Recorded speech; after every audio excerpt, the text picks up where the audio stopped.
orang-orang yang menjadi korban ini mereka ini dituduh berafiliasi dengan TPN OPM dan itu menjadi alasan dasar untuk aparat melakukan penangkapan dan pembunuhan.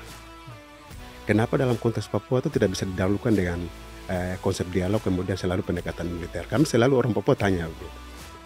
Yang pertama itu dia membebaskan itu atas nama kemanusiaan. Oke. Bahwa yang selama ini pemerintah menganggap bahwa TPN OPM sebagai freedom fighters itu dianggap sebagai KKB, teroris dan sebagainya.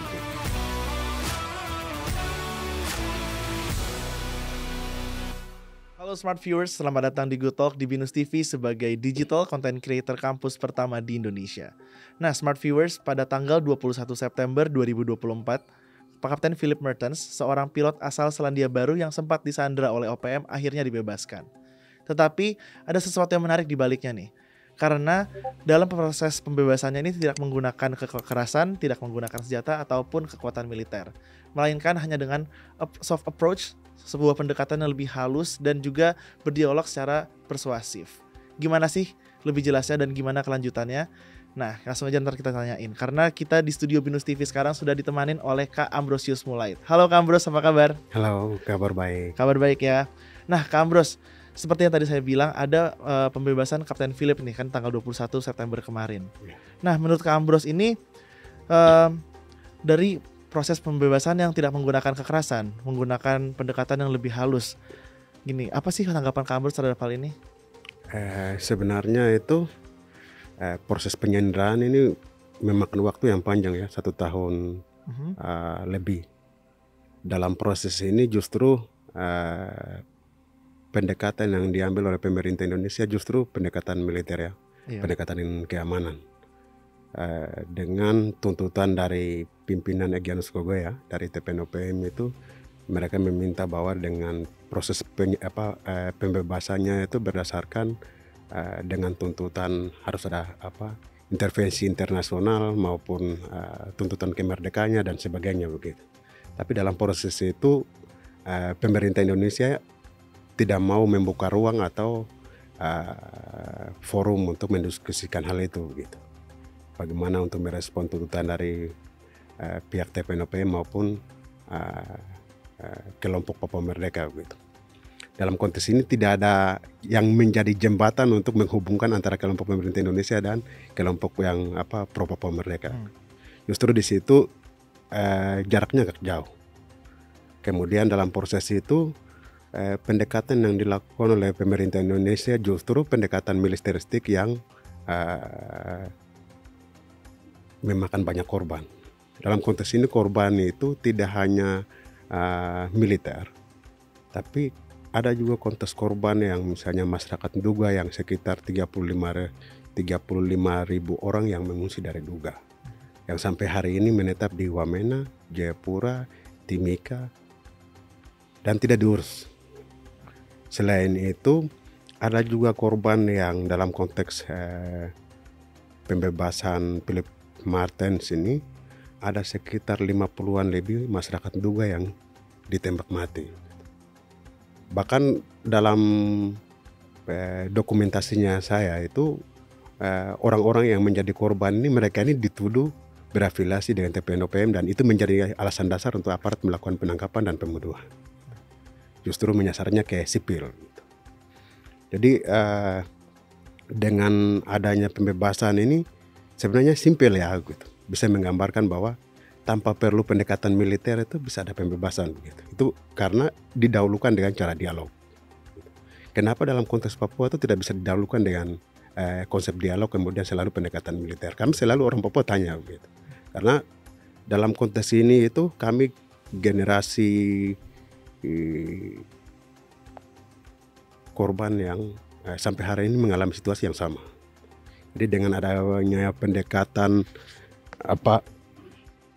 dialogis itu saya pikir bisa menyelesaikan persoalan dengan tanpa harus ada pertumpahan darah dan sebagainya. Jadi ini salah satu contoh bahwa orang Papua itu mampu dan punya keinginan untuk membuka relasi dialog itu.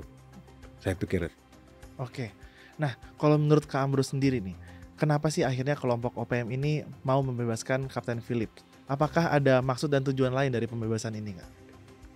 Saya sebenarnya dilihat dari statement-statement yang dikeluarkan dari Egyanus Kogoya itu sebagai pimpinan Kodap itu dia menjelaskan bahwa yang pertama itu dia membebaskan itu atas nama kemanusiaan. Oke. Bahwa yang selama ini pemerintah menganggap bahwa TPNOPM sebagai freedom fighters itu dianggap sebagai KKB, teroris dan sebagainya begitu. Dengan tuduhan yang tidak benar. Dalam konteks Papua memang sebutan-sebutan itu tidak ada organisasi di Papua kecuali TPNOPM sebagai sayap militer dari kemerdekaan Papua. Bahwa mereka mau menunjukkan kepada dunia bahwa kami menghormati hukum-hukum humaniter dalam konteks ini. Begitu. Jadi dalam konteks selain menggunakan dasar kemanusiaan, selain itu juga pasca penyanderaan itu pilot ini menjadi ancaman. Jadi ancamannya tidak hanya ke kelompoknya Egyanus TPNOPM, tapi pasca penyanderaan itu ada beberapa video yang menunjukkan bahwa ada pengeboman di mana pilot juga itu bisa menjadi korban. Dan beberapa video yang Egyanus mengeluarkan statement bahwa mendesak pemerintah Indonesia menghentikan pengeboman dari atas udara. Karena salah satunya itu mengancam si pilot itu sendiri maupun masyarakat sipil yang ada di Nduga. Oke. Tadi Kak Ambrus sempat bilang bahwa kenapa sih di Papua ini tidak dilakukan upaya dialog. Nah, kalau dari ini kan ada pembebasan Kapten Phillips ini kan dari dialog awalnya kan. Bisa nggak sih ini tuh menjadikan momentum untuk dibukanya dialog secara konstruktif antara pemerintahan Indonesia, kelompok OPM dan juga masyarakat tanah Papua? Saya pikir bisa. Ini kan orang saat ini mengistigmakan kepada pihak kepemimpinan Prabowo yang punya pengalaman dalam konteks ikut terlibat ya, dan dituduh ikut terlibat dalam Orde Baru karena berhubungan dengan peristiwa-peristiwa yang lainnya. Orang menganggap bahwa dia latar belakang dari militer dan orang sedang khawatirkan gitu. Apakah dialog ini bisa dia mewujudkan untuk salah satu pintu masuk di penyelesaian persoalan Papua? Saya pikir dalam tanda kutip ya, dengan posisi latar belakang Prabowo yang mana dia juga ikut terlibat dalam operasi Mampiduma 1996, kami khawatirkan itu, apakah dia bisa mewujudkan atau tidak begitu. Tapi Prabowo sebagai presiden terpilih itu dia sebagai kepala negara punya moral dan punya tanggung jawab besar untuk menyelesaikan persoalan Papua gitu. Dalam konteks bisa digunakan dengan dua cara. Apakah mau pakai dialog dalam konteks Indonesia sama Papua atau dialog yang dimediasi oleh internasional. Dalam konteks ini orang Papua selalu minta dialog yang harus difasilitasi dari internasional. Dalam hal ini bisa juga PBB atau negara pihak ketiga gitu. Tapi dalam konteks ini juga itu misalnya negara-negara Melanesia, misalnya MSG ya, kemudian Forum Pacific Island itu juga itu mendesak, mereka punya resolusi itu mendesak ke pemerintah Indonesia untuk misalnya memberikan akses untuk juga datang ke Papua, dan penyelesaian masalah Papua juga itu lakukan dengan cara dialogis. Tapi dalam konteks ini pemerintahan Jokowi tidak pernah buka ruang gitu. Tapi pemerintah mau selesaikan dengan cara Aceh bisa, cara Timur Leste juga bisa. Tapi orang Papua akan menerima ketika dialognya itu difasilitasi dari pihak ketiga yang netral.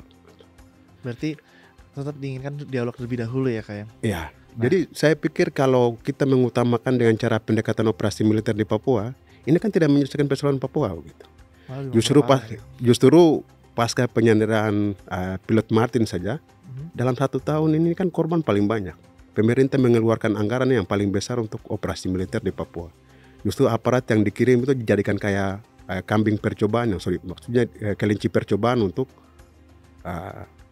praktek perang. Justru di balik itu mereka jadi korban dan pulangnya mayat gitu. Mereka ini kan punya keluarga. Misalnya latar belakang orang tuanya yang kalau minim, mereka menganggap bahwa dengan anaknya bisa menjadi aparat itu kan bisa memperbaiki ekonomi keluarga mereka. Misalnya aparat ada yang korban anaknya jadi piatu kan dan sebagainya begitu. Jadi dalam konteks peristiwa misalnya Perang Dunia Pertama, Kedua itu dengan pendekatan perang itu kan tidak menyelesaikan masalah. Justru orang bisa menyelesaikan masalah itu dengan cara diskusi. Yang penting ada ruang, siapa yang mau fasilitasi, siapa yang mau memulai itu. Oke. Tapi dalam konteks Papua ya harus dilakukan itu. Karena pemerintah hari ini lakukan operasi militer itu ilegal. Dan hari ini tidak pernah ada dasar hukum yang menjadi dasar hukum dari DPR untuk mengesahkan status Papua sebagai daerah operasi militer itu tidak dijelaskan. Itu satu. Yang kedua itu dalam konteks konflik berkepanjangan di Papua ini, pemerintah juga tidak transparansi berapa anggaran yang mereka gunakan operasi militer di Papua. Kemudian dana otsus yang mereka gunakan itu apa saja. Ini harusnya dipublis, kalau bisa KPK berwenang untuk melakukan penyelidikan supaya transparan semua. Jangan sampai aparat bilang bahwa kami butuh pasca pengamanan operasi di Papua dan sebagainya dengan dana sekian-sekian, tapi pada kenyataannya dana itu tidak sampai ke bawah dan sebagainya. Justru persoalan yang mereka tangani tidak pernah selesai kan begitu. Justru jadi korban. Nah, ini kan perlu dipertanyakan. Dan kondisi situasi hari ini kan tidak tepat khusus untuk Papua. Ini harus dievaluasi semua. Oke. Nah, berarti tadi Kak Ambros sudah sempat bicarakan tentang warga Papua menginginkan untuk adanya mediasi, dibantu dengan mediasi internasional ya. Iya. Nah, sempat pernah nggak sih Kak? Sempat pernah diwujudkan nggak sih Kak sebelum dari pemerintahan Jokowi ini? Sebenarnya itu sebelumnya ada dari Komnas HAM itu sempat dorong dengan juga LMP itu dimulai dengan dialog. Dialog diantara dari perwakilan dari pemerintah Indonesia maupun kelompok pro Papua Merdeka. Dan sebelumnya itu ada surat yang jeda kemanusiaan terkait Maibrat itu pasca Komnas HAM yang sebelumnya. Setelah itu Komnas HAM yang berikutnya terpilih, surat itu dibatalkan. Jadi dengar-dengar ya, itu aparat keamanan juga tidak mau terkait soal itu. Jadi harus ada serius.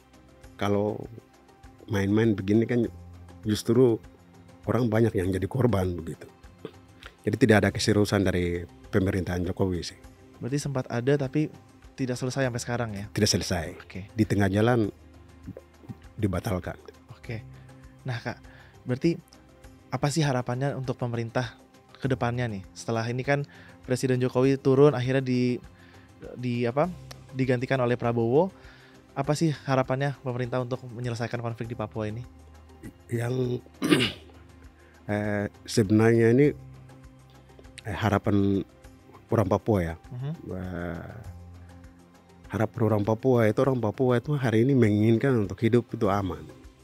Orang tidak mau ada pemunduan, mereka tidak mau ada pencaplokan sumber daya alam, kemudian berakibat pada operasi militer dan orang Papua itu menjadi korban. Jadi beberapa poin yang menjadi harapan orang Papua yang saya mau sampaikan dalam dan perlu diketahui oleh publik itu, yang pertama, ketika ada kebijakan yang mau dilakukan di Papua itu pemerintah itu harus melibatkan orang Papua. Jangan orang Papua yang mengatasnamakan yang dalam kepemimpinan Jokowi itu biasa gunakan begitu, orang Papua yang bukan mewakili, tapi orang Papua yang ditunjuk untuk mengamankan kepentingan oligarki di Papua. Jadi saya berharap bahwa ada orang Papua yang ikut terlibat supaya kebijakannya itu bisa menyentuh dan tidak melanggar hak asasi manusia. Itu yang pertama. Terus yang kedua itu dalam konteks hari ini itu orang Papua itu menjadi korban tidak hanya dalam konteks operasi militer ya, tapi mereka menjadi korban akibat pengamanan investasi-investasi yang dicerudunkan oleh militer di Papua. Salah satunya itu pengamanan proyek-proyek PSN, proyek-proyek food state maupun kelapa sawit di Papua ya. Sebenarnya perusahaan-perusahaan yang masuk ini tidak menguntungkan orang Papua sama sekali, tapi justru orang Papua yang menjadi korban atas tanah dan di atas sumber daya alamnya gitu. Jadi kalau bisa pemerintah harus evaluasi semua izin yang mereka keluarkan di Papua. Kalau bisa mencabut izin dan harus ada izin dan restu dari orang Papua supaya dalam konteks untuk pengakuan haknya itu bisa diakomodir. Itu yang kedua. Yang ketiga itu pendekatan militer itu sudah bukan zamannya lagi. Yang salah satu Presiden terpilih dia bisa mewujudkan Papua damai itu dengan cara dialog konstruktif dengan melibatkan pihak ketiga yang harus dimediasi. Dalam hal ini bisa UN juga bisa atau negara mana yang bersedia. Dan Indonesia punya pengalaman terkait Aceh maupun Timor Leste. Bisa pakai dua contoh, mau pakai dialog dengan perjanjian apa atau mau pakai referendum untuk menyelesaikan konteks masalah Papua, karena konteks masalah Papua ini berhubungan dengan sejarah histori aneksasi Papua ke Indonesia yang belum beres dan hari ini sampai berakibat pada operasi militer, pencaplokan sumber daya alam, kemudian orang Papua menjadi korban. Dan korbanan orang Papua hari ini menuju genocide. Gitu. Jadi kami berharap bahwa ini juga menjadi seruan yang sama untuk publik maupun rakyat Indonesia untuk menyuruhkan bahwa pemerintah hentikan operasi militer di Papua, hentikan pendekatan militer di Papua, tapi harus lakukan dialog yang dimediasi oleh pihak ketiga. Menurut saya itu paling penting. Dan juga kami butuh dalam konteks situasi Papua hari ini, karena akses medianya dibatasi, kemudian akses jurnalis maupun akses peneliti internasional untuk masuk ke Papua itu selalu dibatasi oleh pemerintahan Jokowi, sehingga kami butuh solidaritas dari berbagai pihak termasuk rakyat Indonesia supaya bisa turut memantau situasi Papua dan mendesak pemerintah untuk mengubah kebijakan yang mana mengorbankan orang Papua itu sendiri. Dengan salah satunya teman-teman bisa undang saya datang ke sini dan bisa mengupdate situasi Papua dari perspektif kami yang orang Papua maupun kami korban ya. Saya pikir itu. Terima kasih.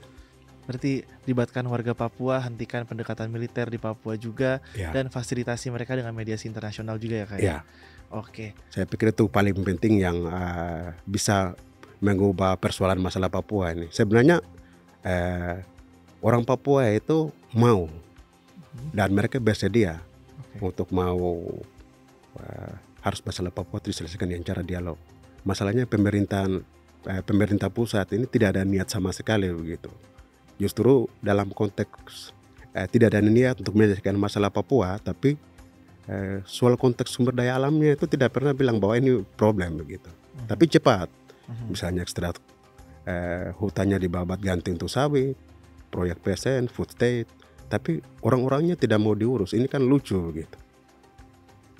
Harusnya ada niat baik dari pemerintah, itu harus ada dan harus serius. Baik. Semoga dari episode Good Talk kali ini bisa membuka mata pemerintah pusat ini untuk melihat warga dan tanah Papua juga lebih serius ya Kak ya. Ya, dan berharap juga mungkin teman-teman yang nonton bisa bagikan kami punya diskusi hari ini, dan juga kami siap apa pertanyaan-pertanyaan yang menarik ya, misalnya soal Papua, kami juga akan hadir di kegiatan berikut untuk merespon pertanyaan teman-teman, dan saya siap untuk update persoalan Papua. Baik. Terima kasih banyak Kak Terima Amrus kasih. sudah bersedia hadir dan juga ngobrol-ngobrol di Good Talk kali ini. Siap. Dan untuk para smart viewers di sana yang masih punya pertanyaan ataupun punya pendapat, silakan komentar di kolom komentar di bawah ini, dan jangan lupa juga untuk like dan juga subscribe YouTube channelnya Binus TV. Bye bye.